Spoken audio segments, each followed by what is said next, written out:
William Tyndale, one of the greatest Bible scholars in history, only lived to be 42 years old. But in that short time, he changed the course of history, and with it, billions of lives. Here is part 6 of his amazing true story. Tyndale could not rest easy while an exile in Europe.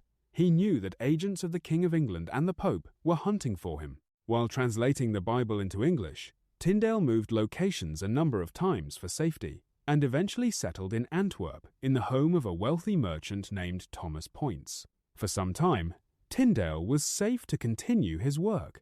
The merchants in Antwerp gave him protection, as well as access to printing presses and the means to distribute his pamphlets.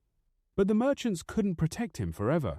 Tyndale was kidnapped in Antwerp in 1535 after being betrayed by a spy named Henry Phillips, who had pretended to be his friend.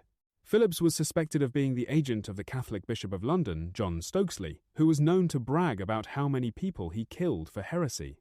Historical accounts indicate Stokesly was hunting for Tyndale. On the day of the kidnapping, Phillips came to Tyndale's residence for a visit and invited him to lunch.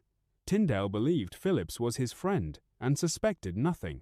But as the two men walked through a narrow alleyway to go eat, the traitor signaled to two hidden henchmen in the shadows that Tyndale was the man they were to seize. Tyndale was taken to the castle of Vilvoorde and thrown into a dungeon. He spent a year and a half in a dark cell, cold and alone.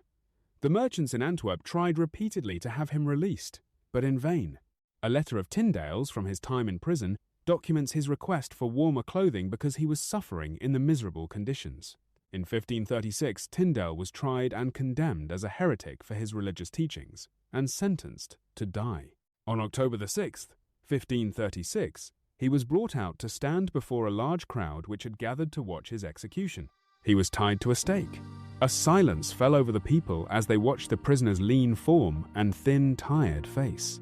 Then Tyndale spoke with a loud voice, "Lord, open the King of England's eyes." William Tyndale was then strangled, and his body was burnt. The authorities threw his ashes into the river.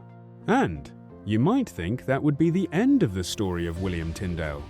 But you'd be wrong. Like and subscribe so you don't miss William Tyndale, Part 7.